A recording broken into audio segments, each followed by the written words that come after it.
What's going on, YouTube? Heathen Rhyme back with another video. It is currently 3 a.m., 3:06 specifically, and I just saw a brand new video by the Fat Files, world's biggest unregulated bank. Yeah, support the original content creator, obviously, because God knows I don't really actually do shit.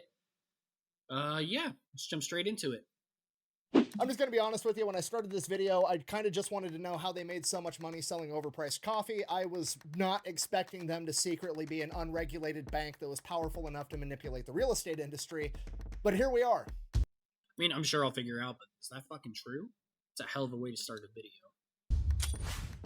Today we're talking about Starbucks, the coffee shop that also manages $1.7 billion worth of other people's money, doesn't have to pay interest to them, and faces no banking regulation while they do it. Really? Delete me! You look nice.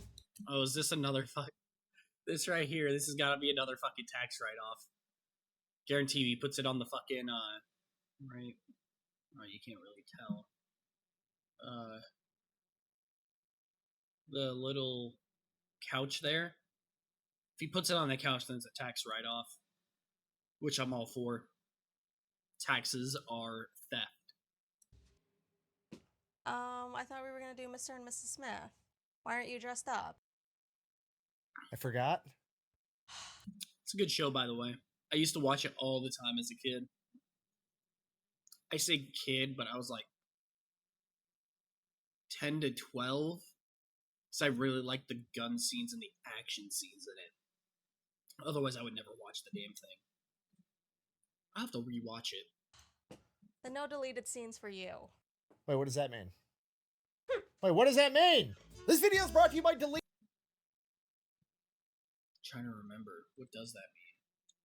Delete Me, super straightforward business. You give them money, they make sure the data brokers aren't selling your personal information on the internet. So if you don't know, pretty much anytime that you use social media or any other free thing on the internet, that company's probably making money by harvesting your personal information, selling that to data brokers, and then data brokers sell it to whoever. Next thing you know, you're getting weird emails and robocalls, but luckily these data brokers have to delete your information if you fill out the appropriate request, and Delete Me will do that automatically for you, and then they will keep scanning all the data brokers and filling out requests as needed to make sure that your private information is not being sold on the internet. So if you want to go check them out, I'm going to have them linked in the description down below, and then they're also always linked over on my website, thefatelectrician.com. Let's get back to this video. Make sure you check All right, from the top, 1971, three friends open up a coffee store, not a coffee shop, a coffee store. They're not brewing coffee in-house and letting people leave with drinks. They don't have an atmosphere where people can come in and feel welcomed and drink coffee. No, they have a store that sells coffee beans, coffee, and then coffee making equipment like espresso machines, coffee bean grinders, and coffee pots. And while that sounds like a recipe for failure today, it was actually a huge hit at the time, because at this point in time in America, the 1970s, there was no good coffee. There was just like the shit you can get in a can at a grocery store, go home and make yourself. It wasn't good coffee. Yeah, it's either you buy the shit in the can that's already pre-ground, or you go and buy the beans yourself and you grind it yourself. I mean, it doesn't sound like a bad business model. I think that's more or less what they're doing now. Seems fine. Americans didn't have a coffee culture per se. It was literally just people drinking coffee to get caffeine, not because they liked coffee. So when the Starbucks guys came out and they started selling actual fresh roasted whole bean coffee, and then you could buy all the equipment to make it yourself at home, it was pretty popular. Then one day, because Starbucks was selling so many coffee pots and espresso machines and coffee bean grinders, the local salesman in charge started to take notice of like, hey, this one little tiny coffee store is selling more coffee making equipment than all the major department stores in the area combined. I need to go figure out what's going on here. And that guy's name was Howard Schultz, the future owner, CEO, and kind of the mastermind behind the entire thing, because he shows up, sees what the Starbucks guys are doing, he falls in love with it. I'm going to assume that it's going to be around the idea of, because it's a specialized place, they'll get more business. I'm assuming anyway. He thinks it's a brilliant idea, and he basically has to beg them to be involved. So they kind of reluctantly let him on board. He becomes the business manager of sorts, and over the course of the next... Thus starts the downfall.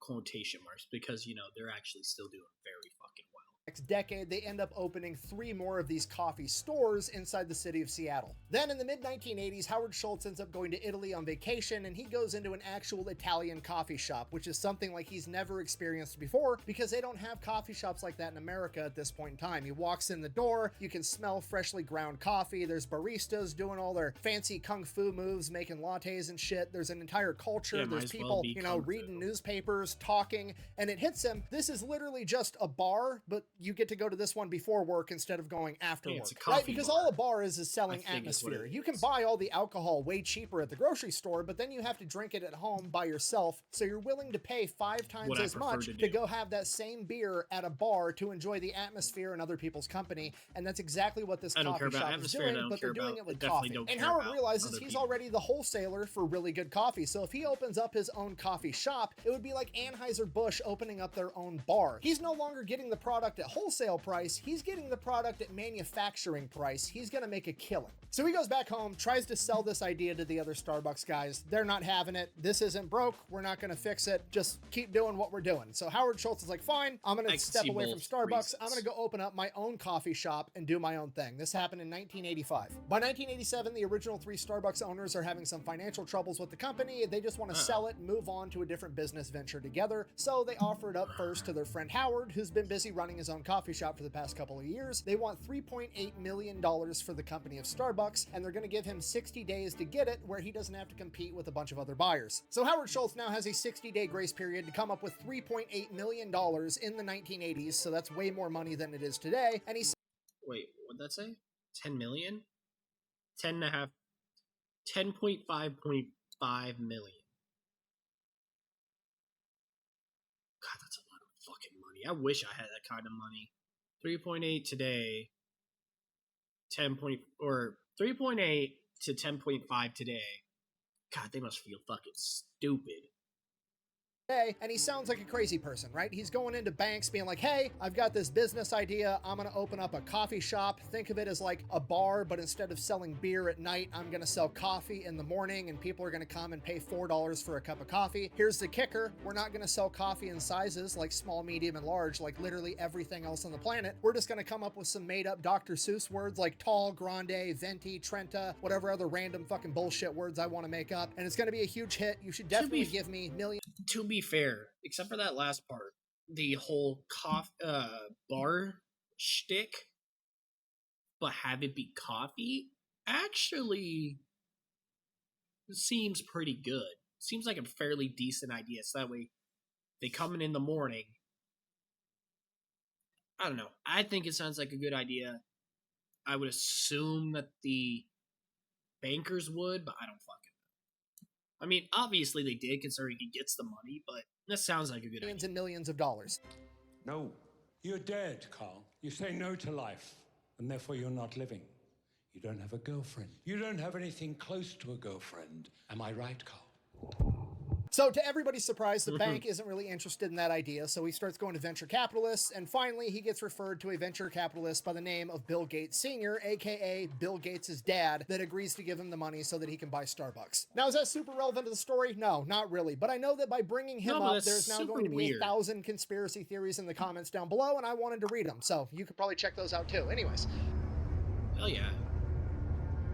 Now, with Howard Schultz in charge of the company, to everybody's surprise, it starts doing great, and he starts opening up more and more Starbucks all over the country. And just to be clear, Starbucks was not the first coffee shop in North America, but it was the first, like, mainstream chain of coffee shops that was a lot of people's introduction to coffee shops in America, and for that reason, they kind of got credit for a lot of different things. Pretty much anything new that came out in the coffee industry, Starbucks would adopt it, and they would kind of get credit for it. Like, they didn't invent the Frappuccino. That was invented by Coffee Connection out of Boston, Massachusetts in 1992, but everybody associates a Frappuccino with Starbucks, which obviously was just the next evolution of coffee in America, right? Honestly, I didn't really associate it with Starbucks. I mean, yeah, I know Starbucks carries them. I just gotta assume Frappuccino was just like a thing. I didn't think it was like a Starbucks invention or whatever. I just assumed it was just a way to have coffee. right? Because it's a very niche community that enjoys a nice strong cup of coffee or a cappuccino or an Americano or a latte, you know, your traditional coffee drinks. So if they wanted to make more money and expand bigger, they needed to appeal to a wider audience. And how do you appeal to a wider audience, particularly an American one? I don't remember what video it was. I'm not sure who it was. It might have been like the Vanoss crew or Remy or Soviet Womble. Or fuck, it might have been. No, I don't think it was Russian Badger. All I think of when I hear, I think it was Vanoss actually, the Vanoss crew. I need to because I remember watching a Wildcat video on it because I really only watch Wildcat or 407. I need to reach a wider audience. And I just think of the race white. So I need to reach a whiter audience. And I think they were talking about KFC. I think it was a Minecraft video, I think, when they were building the Popeyes, I want to say.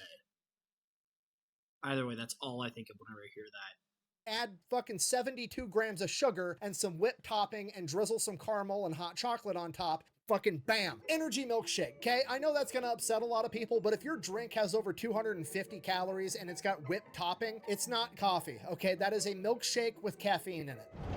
Wait, is this just milk and sugar? That's what I said. Do you drink this every day?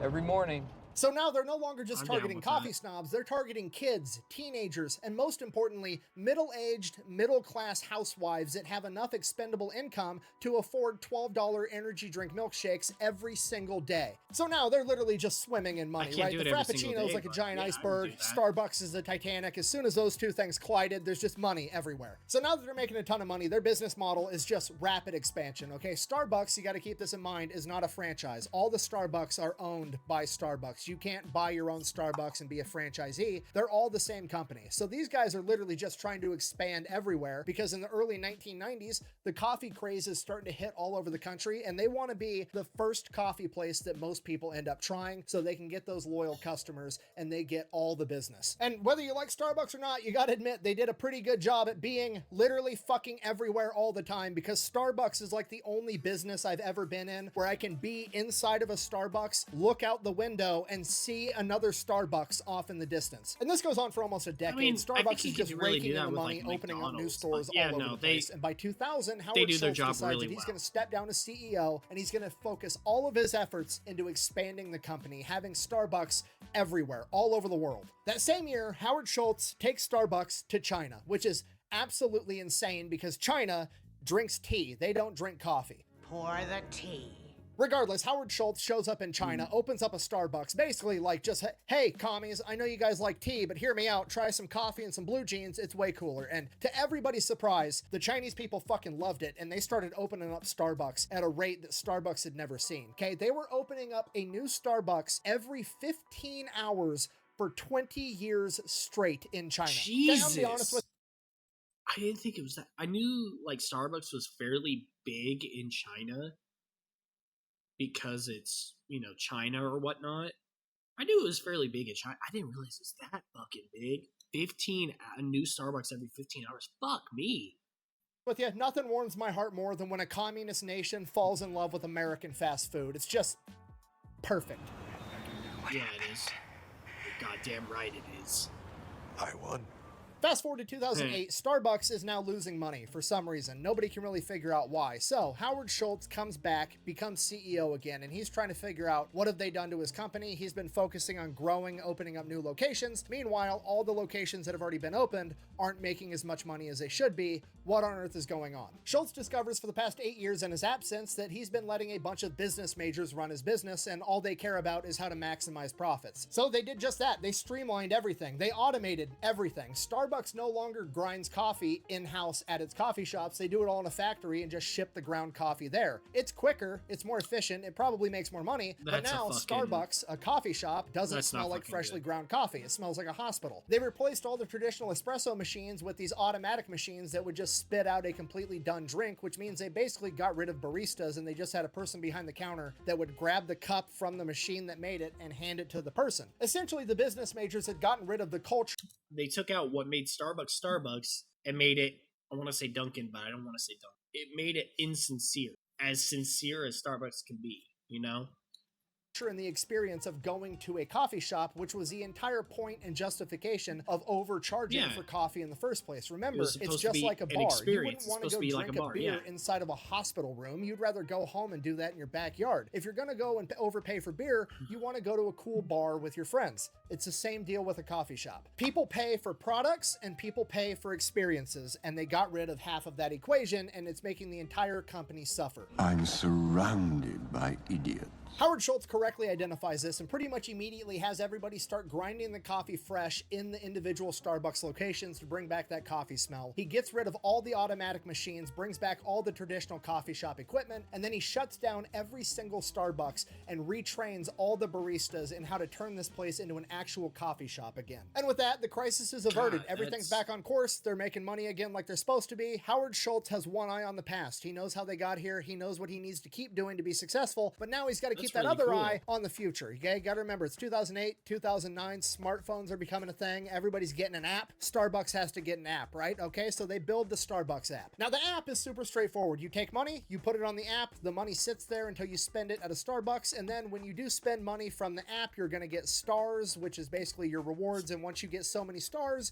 you get a free drink. And then as time progressed, you could do online ordering, and you could order from your phone, so it was ready when you got to the coffee shop if you were in a hurry or something. But the key function of the Starbucks app is that it's essentially a gift card that's on your phone. You charge it up, you spend it at Starbucks, you get free rewards. And it works out great for a lot of people, right? If you go to Starbucks every day, spending $10 a trip, and you're spending $300 a month at Starbucks, you can just take $300 at the beginning of the month.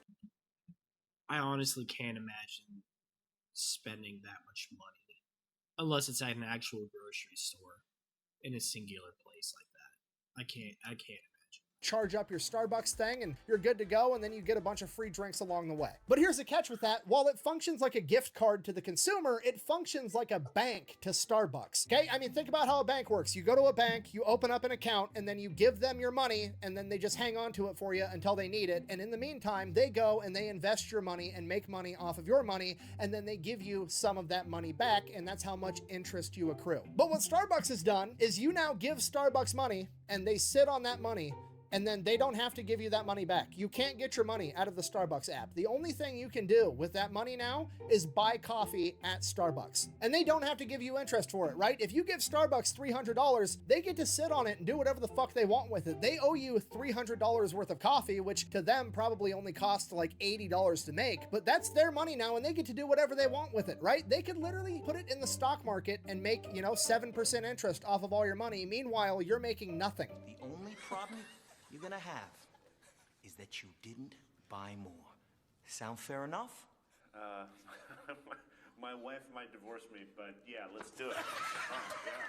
And here's the thing, it's basically a win-win because you don't care. You have $100 in there. They would have paid you like 7 cents. Who cares? It's no big deal, right? But when Starbucks, who in 2024 has 35,000 locations and millions of customers, has all these people with $5, $10, $15, $20, $100, $300 in their Starbucks account sitting there doing nothing, Starbucks, as of 2024, has $1.7 billion sitting inside of their app that hasn't been redeemed yet. Okay, $1.7 billion is more than 90% of all banks in the United States of America have access to. Starbucks is literally one of the biggest banks in the country. They don't have to pay interest to any of their clients. They're not FDIC insured, and they don't owe you shit. Bear in mind, even if you do redeem it, they're making like 100% profit margin built into their prices already. And on top of that, they already know that like 10% of people are just gift cards that are never actually going to redeem it, or that got lost, or they changed phones and they lost track of their account, so they're just going to start a new one. There was $20 there. It's not worth the hassle. Starbucks just gets to keep that money forever. But here's the crazy part, because Starbucks hasn't actually given the customer their product yet. It's just $1.7 billion that's redeemable by the customer, which means that that $1.7 billion that is sitting inside of a Starbucks bank account controlled 100% by Starbucks isn't income, it's not profit, it's not revenue, it's a liability, meaning it's not taxed at all. So Starbucks essentially has a $1.7 billion 0% interest untaxed loan that they can use to invest on whatever the fuck they want. They could do the most conservative investing on the planet. They could take all $1.7 billion and invest it in US government treasury bonds that pay 5% and still make $85 million a year for doing fucking nothing. The real question is this: was all this legal? Absolutely fucking not. Okay, if you're not picking up what I'm putting down, Starbucks has literally done what cryptocurrency has tried to do. They created their own currency, right? When you look at the US dollar is backed by the US government, which used to be backed by gold, but now it's just backed by the biggest military on the planet. America used to run on the gold standard, now we just run on the lead standard. Regardless, that's what you're banking on when you put your money in US dollars. You're banking on the US government not failing. Starbucks, when you put money in their app, you're just banking on the fact that you're going to be able to go pretty much anywhere in the country or most places around the world and be able to redeem that magical internet coupon on your phone for some good coffee. Okay, the name Starbucks is starting to make a lot more sense now, isn't it? Okay, and here's what I want you to think about. Think about a bank. You walk into a bank, in the lobby, there's always free coffee, and then you walk in, you give them your money, and they hang on to it until you want it back. Starbucks does the exact same fucking thing, except somehow they get away with charging you money for the coffee, and then they never ever have to give you your money back. They're only gonna give you coffee. This is the craziest business model on the planet, okay? And the best part is, there's no victims. Nobody's mad, okay? Everybody that gives Starbucks their money never expects their money back. They just want coffee, and that's exactly what they get. They're happy. Starbucks gets a 1.7. To be fair, though, I don't understand how the fuck you put money into the app itself. I don't understand how someone can... I can't see a reason on why you should take $100, put on the app for them to hold on to, and then... it's... I can't see that. It's... For me, it's always, oh, I want coffee? Cool, I'll pay for the coffee. It's not, oh, I have $100 credit that I already gave to them. Like, I can't understand that. You gave them $100. Why would you not already be spending $100?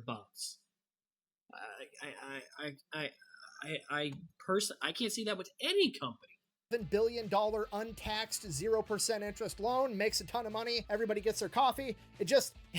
It's the most incredible business model I've ever come across, ever. Okay, at this point, I feel like I've said pretty much nothing but good things about Starbucks, and I need to talk a little smack now so that things can be balanced. Oh, yeah. Things should be.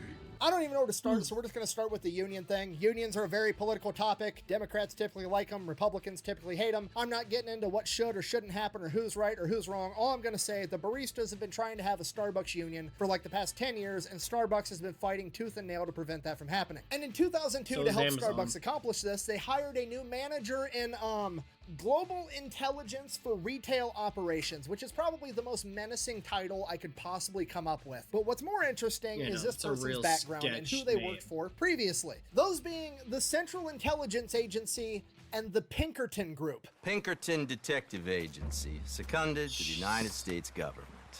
Nice to finally meet. Okay, just so we're all on the same page. First of all, CIA, right out of the gate, overkill immediately. But then you add the Pinkerton Group on top of it, and this is fucking insane. Okay, because if you don't know, the Pinkertons are literally the fucking bad guys from Red Dead Redemption 2, okay? They've been banned from doing federal work for the government since like 1893. Do you know how sketchy you have to be to get banned from working for the United States federal government? And to make it even worse, the reason they got banned, it's literally called the Anti-Pinkerton Act of 1893. The main reason that it went into effect was because the Pinkertons got hired to bust up unions in the 1800s, and they were doing that by joining the unions secretly and breaking them up, which led to a shit ton of violence and murders. So the fact that Starbucks hired one to keep the baristas in line is some of the most unhinged shit I've heard in my entire life. That'd be like if your local school district's administrator hired an ex-Blackwater guy to keep the English department in check, okay? It's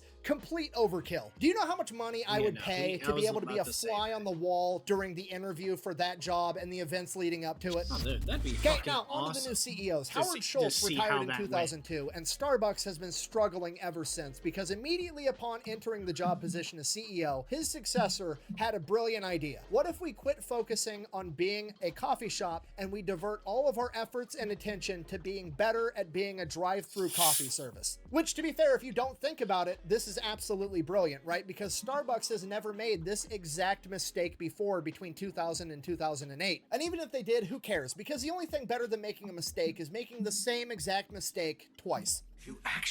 This is stupid. So obviously that CEO didn't last very long. He was employed for a total of 17 months before he was forced to step down by the board, and Starbucks just hired their new CEO, the former CEO of Chipotle, and apparently this guy is awesome. I think under his command, Chipotle's stock price rose 700%. So that's great, but here's the problem. This guy lives in California, and he didn't want to move all the way up to Seattle because he enjoys the sun and the beaches, and he didn't want to move where it's gloomy and always raining. But Starbucks really wanted to hire this guy, so what they came up with was he can super commute to Starbucks headquarters 3 times a week. And when I say super commute, I mean he's gonna get to take the Starbucks private jet from California to Seattle 1,000 miles round trip 3 times a week. The man's literally the Taylor Swift of CEOs, okay? And honestly, good for him. It's kind of fucking gangster that he got offered a job for $1.3 million a year with a $10 million sign-on bonus and a bunch of stock options. Dude's making all this millions money and millions of dollars a year, and he's still like, nah, I'm not taking the job. I don't want to move. And Starbucks folds and is like, fuck it, you can take the private jet, we'll pay for it to fly you to work 3 times a week. That's a gangster-ass move. I kind of respect it. But on the flip side, we've got the environment, you know, climate change, which a lot of people care a whole lot about. And to be completely honest, I'm not really one of them. I mean, look at me. I don't exactly scream climate change activist or active in general, really. But regardless, as far as I'm concerned, if they're willing to pay to have this guy fly private 3 times a week, more power to him. Go right ahead. He could drive a fucking M1 Abrams tank to work every day for all I care. Okay, but I don't ever want to hear Starbucks talking about climate change and being green ever again, all right? This is the same company that tried to make the entire planet drink out of reusable cups with mushy-ass paper straws, and half their website is dedicated to showing off how much they care about the environment, how many environmental impact studies they've done, and blah, blah, blah, blah, blah. What do the environmental impact studies say? Only poor people can put carbon into the atmosphere? Get the fuck out of here. No, that's fucking stupid. Why don't you guys just tell the truth? Throw it up on the website. Have a press release that just straight up says, hey, we've hired the scientists, the mathematicians, we've done the research, we've done the calculations, and we've come to the conclusion that if we can inconvenience enough poor people, it's gonna offset all the rich people behaving like giant assholes all the time. I'm dead serious. You should actually do it, because you want to know what's gonna happen? Basically nothing. I guarantee you there will be a climate change protest outside of Seattle headquarters for like 45 minutes. Literally just long enough for all the college students that showed up to get a quick picture for Instagram to show how much they care, and then they're all gonna disappear and go back to what they were doing. And you want to know what they're gonna leave behind? A mountain of garbage, and half of that garbage is gonna be empty Starbucks cups anyways, okay? Nobody actually cares. Everybody's virtue signaling. Starbucks isn't a coffee shop, it's an unregulated bank. Thank you for watching. Best way to support the channel is to go buy some merch over at thefatelectrician.com. Quack bang out. That was Fat Electrician, world's biggest unregulated bank, aka Starbucks. Yeah, make sure you check out the original video. Support Fat Electrician, fucking love him. Support the Unsubscribed podcast, which he's a part of. I fucking love. If you liked it, leave a like. Subscribe if you want to see more. Yeah, that's all I really have for y'all today. Take care of yourselves.